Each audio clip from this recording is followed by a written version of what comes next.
사랑과 생명의 주 하나님, 참된 안식과 기쁨을 베풀어 주시기 위해 저희를 주님의 전으로 인도해 주시니 감사를 드립니다.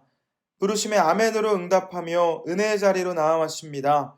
저희가 드리는 예배를 기쁘게 받아주시고 성령의 충만한 은혜와 놀라운 복을 내려 주시옵소서. 사단 마귀가 틈타지 못하도록 지켜주시고 온전히 주님만 경험하는 예배되게 하여 주시옵소서.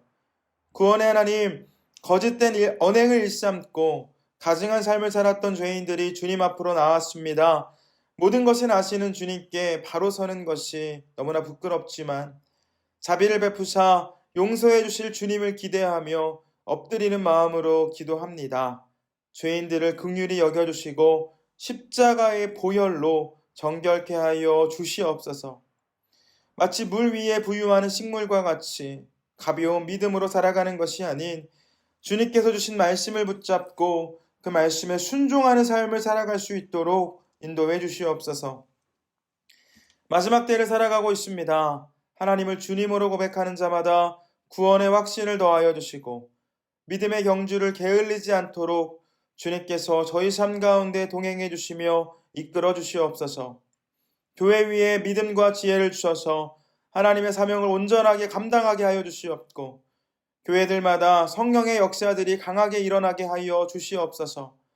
곳곳에서 벌어지고 있는 전쟁이 그쳐질 수 있도록 도와주시고 모든 이가 차별과 폭력으로부터 자유를 얻으며 구원을 노래하게 하여 주시옵소서. 예배당 이전을 위해 기도하고 있으면 아십니다. 과정 가운데 함께해 주시고 채우시고 도우시는 하나님의 은혜 안에서 더욱 하나 되는 교회로 인도해 주시옵소서. 주님, 예배하는 자들 중에 어려움을 겪는 이들이 있습니까? 간절히 드리는 기도에 응답을 주시고 저희가 계획하고 생각한 것 이상의 결과를 허락해 주시옵소서. 가정과 사업장이 바로 설 수 있도록 도와주시고 몸이 아픈 교우에게는 건강을 허락하여 주시옵소서. 군에 있는 성도를 붙잡아 주시고 자녀들에게는 꿈과 희망을, 특별히 입시를 앞둔 자녀에게는 힘과 지혜를 더하여 주시옵소서. 말씀 가운데 함께 하시는 하나님, 주실 말씀에 귀를 기울입니다. 기도하며 준비한 설교 가운데 성령님께서 기름을 부어주시고 말씀이 선포되어질 때 저희의 귀에는 주님의 음성으로 들리게 하시며 주시는 말씀으로 붙잡고 삶에 적용함으로 거룩한 성도의 삶을 살아내게 하여 주시옵소서. 갈 길을 밝히 보여주시는 예수님의 이름으로 기도드립니다. 아멘. 하나님께서 오늘 우리에게 주신 말씀 구약성경 열왕기상 18장 37절에서 39절입니다. 여호와여 내게 응답하소서, 내게 응답하소서.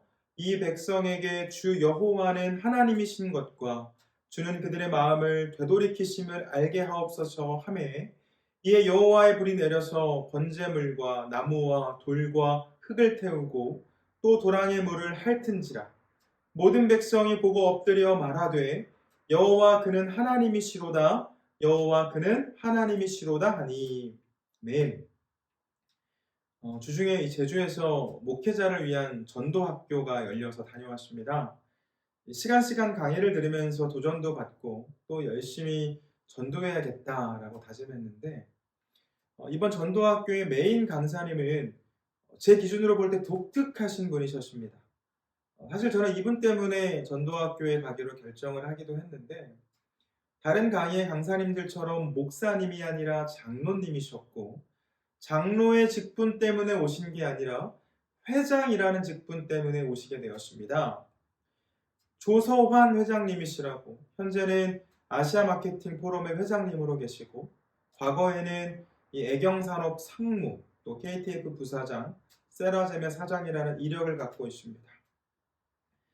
세바시와 같은 TV 강연이나 책을 통해 이분을 아시는 분들도 계실 텐데 마케팅 분야에서는 우리나라의 1인자입니다. 이 질의응답까지 포함해서 이틀간 5시간 정도의 강의를 하셨는데 저는 시간 도전을 받았습니다. 내 인생의 좌우명으로 해도 좋겠다. 저 문장은 꼭 기억하고 있다가 내 사역에도 적용해야겠다. 이런 말씀들이 있었는데 들은 말씀 중에 가장 기억에 남는 말은 이것입니다. 내가 하면 다 됩니다. 나는 열정이 있습니다. 그런데 그 열정이 다이기 때문에 뭘 하든 내가 하면 다 됩니다. 엄청난 자신감 아닙니까? 이분의 삶과 이력을 모르는 분은 그 말만 듣고 교만하다는 생각이 드실 수도 있겠지만 제게는 근거 있는 자신감으로 느껴졌습니다. 내가 하면 다 됩니다. 뭘 하든 내가 하면 다 됩니다. 여러분에게는 이런 자신감이 있으신가요? 내가 하면 다 된다는 말의 근거를 내 능력에 두면 근거 없는 자신감이지만 그 근거를 하나님께로 둘 때 그 자신감은 근거 있는 자신감이 됩니다. 온 우주 만물을 창조하신 하나님이 나의 아버지가 되시는데 나에게 있는 열등감은 무엇이며 또 뭘 못하겠습니까? 내게 능력 주시는 자 안에서 내가 모든 것을 할 수 있다라는 그 사도 바울의 고백과 같이 우리가 주님과 함께 할 때, 주님께 엎드려 기도할 때 주님께서 놀라운 역사를 보여주십니다. 우리 삶에 문제가 있다면 기도하지 않는 게 문제이죠. 전심으로 기도하고 열정을 다하면 우리의 길은 하나님께서 열어주십니다. 바라기는 주님의 도우심을 힘입어 승리하는 삶을 살아가시길 축복합니다. 조선 회장님의 강의를 듣고 감동을 받고 돌아와서 주일 설교를 준비하려고 말씀을 묵상하는데 성경에도 이 회장님과 같은 사람이 한 명 소개되는 것을 보게 되었습니다. 바로 엘리야입니다. 엘리야는 신실하신 하나님께서 자신과 함께하고 있다는 사실을 확신했고 근거 있는 자신감을 보였던 사람입니다. 우리 이 시편과 욥기 말씀을 살펴보기 전에 솔로몬에 대한 말씀을 나누지 않았습니까? 솔로몬은 우상 숭배라는 죄를 지었고 그 대가로 이스라엘은 두 나라로 갈라지게 되었는데 문제는 그렇게 갈라진 두 나라 모두 우상을 숭배하는 나라가 되었습니다. 우리 함께 살펴볼 본문에는 아합 왕이 등장하는데 아합 왕은 이스라엘 역사상 가장 악한 왕 중에 한 명으로 평가를 받는 인물입니다. 열왕기상 16장 30절 말씀입니다. 오므리의 아들 아합이 그의 이전의 모든 사람보다 여호와 보시기에 악을 더욱 행하여.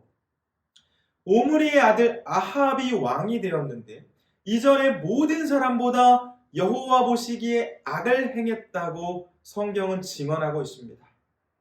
이 아합은 왕이 되어서 바알이라는 우상을 섬겼는데 잘 섬기기 위해 제단을 쌓기도 했습니다. 여러분, 또 우상 이야기네 라는 생각이 드실 수 있습니다. 과거의 사람들은 무슨 그렇게 신상을 만들고 제단을 만들어 놓고 절을 했나 참 미개하다라는 생각이 드실 수 있는데 우상에게 절하고 우상에게 예배하는 일은 과거 미개한 사람들에게서만 볼 수 있는 모습은 아닙니다. 누구나 예배하는 삶을 살아갑니다. 이 예배라는 말의 의미 중에는 우리 마음의 중심을 두는 것, 무게를 두는 것 이런 의미도 있는데 내 삶에 하나님보다 더 사랑하고 더 중요하게 여기는 것이 있고 그것을 바라고 쫓아 사는 삶은 우상을 숭배하는 삶과 다르지 않습니다. 이 시대를 살아가는 모든 사람의 각자가 중요하게 여기는 것을 쫓아 살아갑니다. 돈, 부동산, 정치, 스포츠, 연예인, 사랑과 같이 다양한 것을 내 마음의 중심에 둡니다. 우상을 숭배하며 살아간다는 것이죠. 기억하시길 바랍니다. 우리 마음의 중심을 차지하고 있는 것이 하나님이 아닌 다른 것일 때 하나님께서는 그 삶을 기뻐하시지 않습니다. 성경으로 돌아와서 아합은 왕이었는데 하나님께 선택된 민족의 왕이 앞장서서 우상을 섬겼습니다. 왕이 우상을 따르니 백성들도 우상을 숭배하는 것은 당연하죠. 여호와 하나님을 섬기는 것보다 더 쉽고 자극적이고 쾌락적이었기 때문입니다. 이때 하나님의 선지자였던 엘리야가 아합을 찾아가서 말합니다. 17장 1절 말씀 읽습니다. 길르앗에 우거하는 자 중에 디셉 사람 엘리야가 아합에게 말하되 내가 섬기는 이스라엘의 하나님 여호와께서 살아계심을 두고 맹세하노니 내 말이 없으면 수년 동안 비도 이슬도 있지 아니하리라 하니라. 님, 그렇게 하시면 안 됩니다. 그렇게 하면 하나님께서 벌하실 것입니다. 온 우주를, 이 자연을 다스리시는 하나님께서 이 나라에 비를 허락하지 않으실 것입니다. 여러분, 하나님께서 엘리야에게 이런 말씀 하신 적이 있었나요? 그렇지 않습니다. 이 16장 후반부에 아합이 왕이 되는 소식과 우상을 숭배했다는 소식이 나오고, 그래서 하나님께서 노하셨다라는 말씀은 나오지만 엘리야에게 내가 비를 내리지 않을 것이다 라고 말씀하신 적은 없습니다. 그럼 엘리야의 이 말은 어떻게 볼 수 있습니까? 믿음의 선포입니다. 하나님의 마음과 뜻을 알고 있었던 엘리야는 우상을 숭배하는 것이 분명한 죄임을 알았고 믿음으로 심판을 선포했습니다. 여러분, 엘리야는 비를 내리지 않겠다라는 그 하나님의 말씀을 들은 적이 없습니다. 그럼에도 하나님께서 분노하실 것이다, 비를 내리지 않을 것이다 라고 자신감을 갖고 말했습니다. 이 모세가 바로를 찾아갔을 때와는 전혀 다릅니다. 엘리야는 하나님의 말씀을 대신 전한 것이 아닙니다. 스스로의 신앙적 판단으로 담대하게 선포했을 뿐입니다. 그런데 여러분, 무슨 일이 일어납니까? 하나님께서 엘리야가 말한 대로 해주십니다. 엘리야가 선포한 일이 실제로 일어났습니다. 17장 7절입니다. 땅에 비가 내리지 아니하므로 얼마 후에 그 시내가 마르니라. 하늘에서 비가 멈추고 땅이 마르기 시작합니다. 놀라운 일 아닙니까? 아마 이 일이 있고 나서 엘리야가 말하지 않았겠습니까? 내가 하면 다 됩니다. 하나님께서 나와 함께 하시기 때문입니다. 온 땅의 주인이신 하나님께서 나와 함께 하시기 때문에 내가 하면 다 됩니다. 여러분, 엘리야가 하나님을 위해 세상을 두려워하지 않고 담대하게 말씀을 선포했을 때, 진리를 선포했을 때 하나님께서는 엘리야를 기억해 주셨고 엘리야의 자존심을 지켜주셨습니다. 그렇게 시간이 흘렀고 이번에는 하나님께서 엘리야를 찾아오십니다. 모세를 찾아오셔서 바로에게 보내신 것과 같이 엘리야를 다시 아합에게로 보내시죠. 18장 1절입니다. 많은 날이 지나고 제3년에 여호와의 말씀이 엘리야에게 임하여 이르시되 너는 가서 아합에게 보이라. 내가 비를 지면에 내리리라. 아합에게 가서 이제 비를 내려줄 것이라는 말씀을 전하게 하십니다. 그렇게 엘리야는 하나님 나라의 대사가 되어서 이스라엘의 왕을 찾아가는데 아합은 엘리야를 보고 분노해서 말합니다. 17절입니다. 엘리야를 볼 때 아합이 그에게 이르되 이스라엘을 괴롭게 하는 자여 너냐? 이스라엘을 괴롭게 하는 자여 너냐? 이스라엘 괴롭히는 사람 왔구나. 이런 말이죠. 지금 이스라엘에 비가 내리지 않는 이유가 자신에게 있는 것이 아니라 엘리야에게 있다고, 엘리야가 저주해서 그렇다고 생각했기 때문입니다. 여전히 정신 못 차리고 하나님과 동행하는 그 선지자를 비꼬는 모습을 보여주었습니다. 이처럼 말도 안 되는 소리로 엘리야를 맞이하니까 이 엘리야도 물러서지 않고 당당하게 말합니다. 18절입니다. 그가 대답하되 내가 이스라엘을 괴롭게 한 것이 아니라 당신과 당신의 아버지의 집이 괴롭게 하였으니 이는 여호와의 명령을 버렸고 당신이 바알들을 따랐습니다. 무슨 소리를 하는 거냐? 내가 이스라엘에 어려움을 가져온 게 아니라 당신이 여호와의 말씀을 버리고 바알을 따랐기 때문이 아니냐? 그리고 나서 무슨 말을 하나요? 대결을 신청합니다. 결투를 신청하는 거죠. 19절입니다. 그런즉 사람을 보내 온 이스라엘과 이세벨의 상에서 먹는 바알의 선지자 450명과 아사라의 선지자 400명을 갈멜산으로 모아 내게로 나오게 하소서. 임금님, 아직도 하나님께 엎드리지 못하고 거짓 신을 따르고 계시는데 누가 진짜 신인지 제가 보여드리겠습니다. 저와 대결합시다. 저와 내기합시다. 바알을 따르는 선지자 450명과 아세라를 따르는 선지자 400명을 갈멜산으로 모아주십시오. 제가 그들과 한판 하겠습니다. 아합은 그 도전을 받아들였고 우상을 섬기는 선지자 850명을 갈멜산으로 불러 모았는데 그 자리에는 대결을 펼칠 엘리야와 그 대결을 구경할 관중인 백성들이 모였습니다. 이때 엘리야는 백성들에게도 담대하게 말하며 선택을 촉구했습니다. 21절입니다. 엘리야가 모든 백성에게 가까이 나아가 이르되 너희가 어느 때까지 둘 사이에서 머뭇머뭇하려느냐? 여호와가 만일 하나님이면 그를 따르고 바알이 만일 하나님이면 그를 따를지니라 하니 백성이 말 한마디도 대답하지 아니하는지라. 너희가 어느 때까지 여호와와 바알 사이에서 머뭇거릴 것이냐? 하나님을 진짜 신으로 생각한다면 똑바로 믿고 바알이 진짜 신이라고 생각된다면 바알을 따르라고 말합니다. 그런데 백성들의 태도가 어떻습니까? 한마디도 대답하는 사람이 없습니다. 하나님을 선택해야 하죠. 그런데 선택하지 못합니다. 왜 그렇습니까? 확신이 없으니까. 하나님에 대한 확신이 없고 말을 잘못하면 죽을 수도 있으니까 대답을 못합니다. 역시나 오늘을 살아가는 많은 사람에게서 보이는 모습입니다. 주님과 세상 사이에서 우물쭈물하고 있습니다. 머뭇머뭇거리고 있습니다. 주님은 당신과 세상을 동시에 섬길 수 없으니 확실하게 선택하라고 분명하게 말씀하셨는데 괜히 선택을 잘못하면 피해가 될까 하면서 머뭇거리는 그 모습이 우리의 모습과 비슷하죠.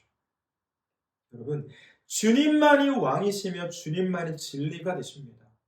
의심하지 마시고 주님을 따르셔서 주님께서 주시는 승리하는 삶을 살아가시길 바랍니다. 자, 이제 영적 전투가 펼쳐질 판이 다 깔렸습니다. 엘리야가 제시한 전투는 이렇습니다. 23절에서 24절입니다. 그런즉 송아지 둘을 우리에게 가져오게 하고 그들은 송아지 한 마리를 택하여 각을 떠서 나무 위에 놓고 불은 붙이지 말며 나도 송아지 한 마리를 잡아 나무 위에 놓고 불은 붙이지 않고 너희는 너희 신의 이름을 부르라. 나는 여호와의 이름을 부르리니 이에 불로 응답하는 신 그가 하나님이니라. 백성이 다 대답하되 그 말이 옳도다 하니라. 엘리야가 말합니다. 여기 앞에 송아지 두 마리가 있습니다. 이 송아지를 한 마리씩 선택해서 나무 위에 놓고 각자의 신의 이름을 부릅시다. 만약 섬기는 신의 이름을 부를 때 하늘에서 불이 떨어진다면 그 신이 진짜 신입니다. 이와 같은 대결 방법에 모든 사람이 동의했습니다. 선공은 우상을 섬기는 선지자들이 먼저였습니다. 26절 봅니다. 그들이 받은 송아지를 가져다가 잡고 아침부터 낮까지 바알의 이름을 불러 이르되 바알이여 우리에게 응답하소서 하나 아무 소리도 없고 아무 응답하는 자도 없으므로 그들이 그 쌓은 제단 주위에서 뛰놀더라. 바알의 선지자들이 송아지를 가져다가 잡아놓고 아침부터 낮까지 열심히 기도했지만 아무런 응답이 없습니다. 소리를 지르며 방방 뛰어도 소용이 없습니다. 그 모습을 본 엘리야가 조롱합니다. 그의 앞에는 분명 850명이 있었지만 겁먹지 않았습니다. 27절입니다. 정오에 이르러는 엘리야가 그들을 조롱하여 이르되 큰 소리로 부르라. 그는 신인즉 묵상하고 있는지 혹은 그가 잠깐 나갔는지 혹은 그가 길을 행하는지 혹은 그가 잠이 들어서 깨워야 할 것인지 하매 더 크게 해봐라. 너희 신이 지금 자고 있는 거 아니냐. 자고 있으면 깨워야 하지 않겠느냐. 이 말에 바알의 선지자들이 더욱 흥분해서 자신들만의 종교의식을 행했습니다. 28절에서 29절입니다. 이에 그들이 큰 소리로 부르고 그들의 규례를 따라 피가 흐르기까지 칼과 창으로 그들의 몸을 상하게 하더라. 이같이 하여 정오가 지났고 그들이 미친 듯이 떠들어 저녁 소재 들을 때까지 이르렀으나 아무 소리도 없고 응답하는 자나 돌아보는 자가 아무도 없더라.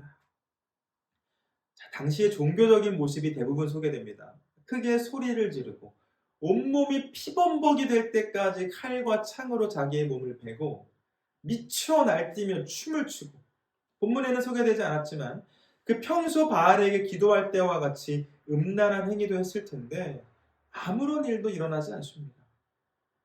바알은 사람들이 세운 거짓 신이었기 때문입니다. 이제 엘리야의 차례가 되었습니다. 엘리야는 모든 백성이 경기에 집중하게 했습니다. 30절입니다. 엘리야가 모든 백성을 향하여 이르되 내게로 가까이 오라. 백성이 다 그에게 가까이 가매 그가 무너진 여호와의 제단을 수축하되. 먼저 한 것은 무너진 제단을 수축하는 일이었는데 그동안 여호와께 제사를 드리지 않았기 때문에 제단이 무너져 내렸음을 알 수 있습니다. 그렇게 엘리야는 하나님께 기도하기 전에 먼저 제단을 바로 세웠습니다. 그리고 어떻게 하나요?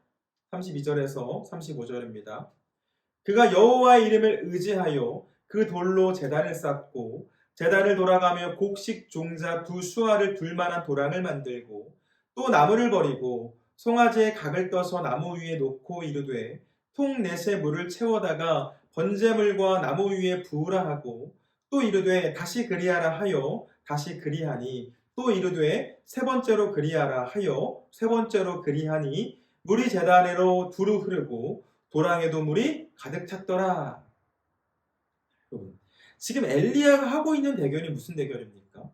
재물에 불을 붙이는 대결, 그 시합입니다. 그런데 엘리야가 뭘 했죠?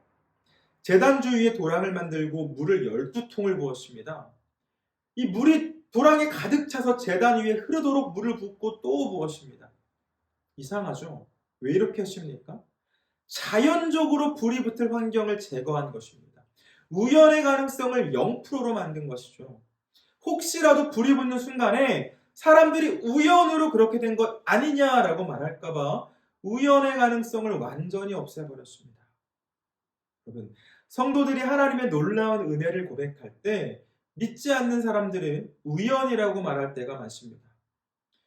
작년에 제가 우리 세움교회로 부임하는 과정에서 모든 과정과 타이밍이 맞춰지는 것을 보고 저는 하나님의 인도하심이라고 고백했지만 우연이 아니냐고, 타이밍이 잘 그냥 맞아서 그런 거 아니냐고 말하는 사람들 분명히 있었습니다. 여러분, 성도는 타이밍이 맞는 것이 우연이 아니라 하나님의 인도하심임을 고백하는 사람입니다. 엘리야는 사람들이 우연이라 말할 만한 상황을 모두 제거했습니다. 그리고 기도하죠. 36절에서 37절입니다. 저녁 소재 드릴 때에 이르러 선지자 엘리야가 나아가서 말하되 아브라함과 이삭과 이스라엘의 하나님 여호와여, 주께서 이스라엘 중에서 하나님이신 것과 내가 주의 종인 것과 내가 주의 말씀대로 이 모든 일을 행하는 것을 오늘 알게 하옵소서. 여호와여, 내게 응답하옵소서. 내게 응답하옵소서. 이 백성에게 주 여호와는 하나님이신 것과 주는 그들의 마음을 되돌이키심을 알게 하옵소서. 아멘. 주님, 주님께서 만왕의 왕이심을 모든 사람이 알게 하옵소서.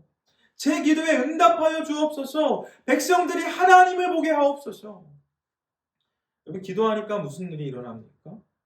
엘리야의 선포대로 비를 멈추신 하나님이 하늘에서 불을 내려주십니다.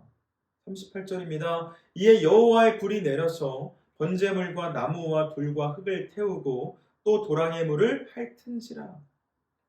자, 하늘에서 불이 내려왔다는 것은 이 번개가 내려온 것을 말할 텐데, 번개가 치더니 제단 위에 재물뿐만 아니라 나무와 돌과 흙을 모두 태워버렸고 도랑의 물을 다 마르게 만들었습니다. 할렐루야. 이 세상을 만드신 하나님, 모든 자연 환경을 통제하시는 하나님께서 비를 멈추셨고 번개를 내리사 불을 내리사 당신의 살아계심을 분명하게 드러내셨습니다. 여러분, 엘리야는 현란하게 춤을 추거나 울부짖지 않았습니다. 자신의 몸을 자해하지 않았습니다. 엘리야는 신실하신 하나님을 신뢰했고 그저 기도했을 뿐입니다. 그리고 믿음으로 선포했습니다. 그러자 하나님께서 응답해 주셨습니다. 엘리야가 기도한 대로 하늘에서 불을 내려주셨고 그 엘리야에게 승리를 허락하셨습니다. 반응들이 보이기 시작합니다. 39절입니다. 모든 백성이 보고 엎드려 말하되 여호와 그는 하나님이시로다. 여호와 그는 하나님이시로다 하니 모든 백성이 여호와 하나님께로 돌아와 찬양을 올려드렸습니다. 반복해서 말씀을 드리는 것처럼 누가 진짜 하나님인지, 누가 진짜 여호와인지, 누가 진짜 자연을 다스리는 분인지 분명하게 드러난 순간입니다.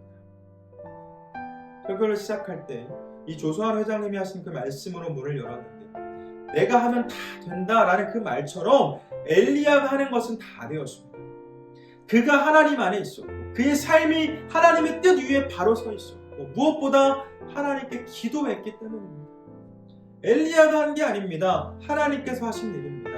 일은 하나님께서 다 하셨고 승리의 영광은 엘리야에게 허락해 주셨습니다. 그렇게 엘리야는 주님 안에서 내가 하는 일은 다 된다라고 고백할 수 있는 사람이 되었습니다. 여러분, 우리도 그와 같은 고백을 하는 사람이 되어야 하지 않겠습니까? 내가 하면 다 됩니다. 하나님께서 나와 함께 하시고 날 도와주시기 때문에 내가 하는 일은 다 됩니다. 이 자신감의 표현이 치열한 삶의 현장을 살아가는 우리의 입술에도 있어야 하겠죠. 이번에 들은 강의 중에 이런 내용도 있었습니다. 여러분, 최고의 대학은 들이대입니다. 들이대. 무슨 말인가요? 열정을 갖고 들이댈 때 역사가 일어난다는 것입니다. 주님이 나와 함께 하시며 그 주님이 전능하신 하나님이라는 고백이 우리에게 있을 때 우리는 세상의 벽 앞에 좌절하지 않고 들이댈 수 있습니다. 모세가 홍해 앞에서 들이대고 여호수아가 여리고성 앞에서 망설이지 않고 들이댔던 것처럼 우리도 할 수 있습니다. 홍해 바다를 가르시고 여리고성을 무너뜨리신 하나님께서 우리 앞에 있는 문제를 뛰어넘게 하실 줄 믿습니다. 우리는 기도할 뿐이고 우리에게 주어진 일을 할 뿐입니다. 길은 주님께서 열어주시고 역사는 주님께서 보여주십니다. 사랑하는 그 여러분, 많은 사람이 하나님과 세상 사이에서 갈등하면서 머뭇머뭇하는 삶을 살아갑니다. 확실하게 하나님을 선택하지 못하고 망설입니다. 어떤 사람은 우상을 숭배하기도 합니다. 기억하시길 바랍니다. 만왕의 왕은 오직 여호와 하나님이십니다. 우리는 그 하나님을 예배하며 섬길 때 진리를 깨닫고 승리하며 영원한 하나님의 나라와 영원한 생명을 누릴 수 있습니다. 하나님은 우리 주님이 살아계시며 신실하시다는 그 사실을 분명하게 믿으셔서 기도하는 삶을 살아가시고 그렇게 주님께 도움받는 삶을 통해 내가 하면 다 된다 라고 고백하며 살아가는 우리가 되길 주님의 이름으로 축원합니다.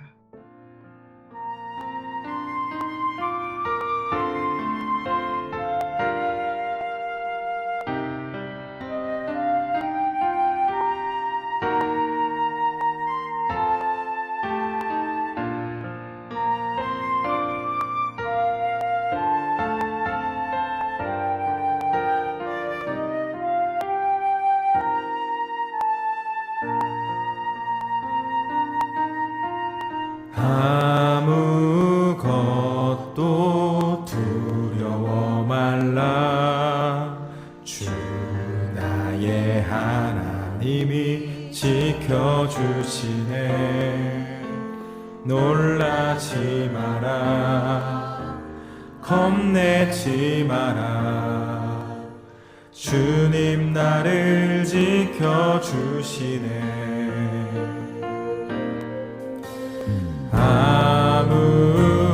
아무것도 두려워 말라. 주 나의 하나님이 지켜주시네. 놀라지 마라. 겁내지 마라.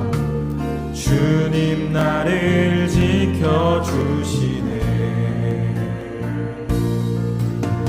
내 맘이 힘에 겨워 지칠지라도 주님 나를 지켜주시네. 세상의 엄한 풍파 몰아칠 때도 주님 나를 지켜주시네.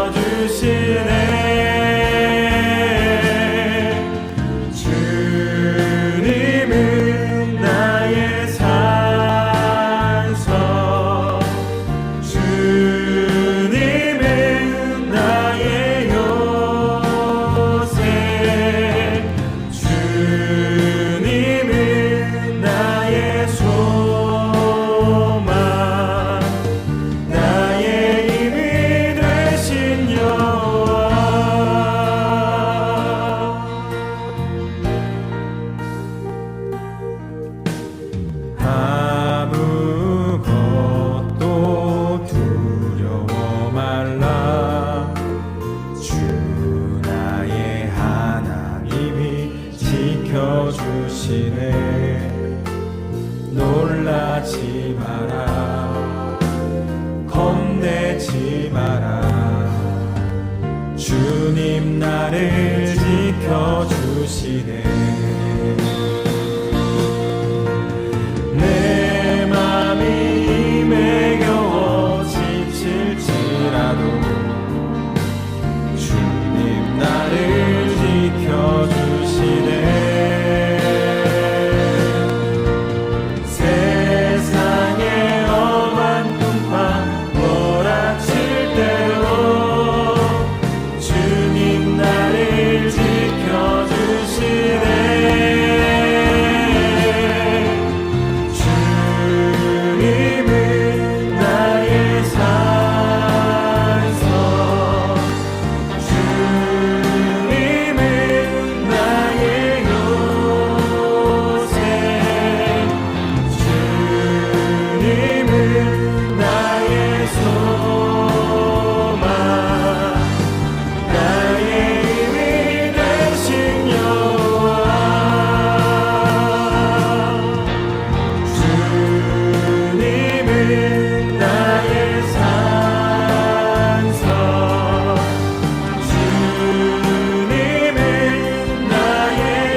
하나님께서 저희의 하나님이 되어주시는데 저희는 누구를 두려워하며 살아가고 있습니까?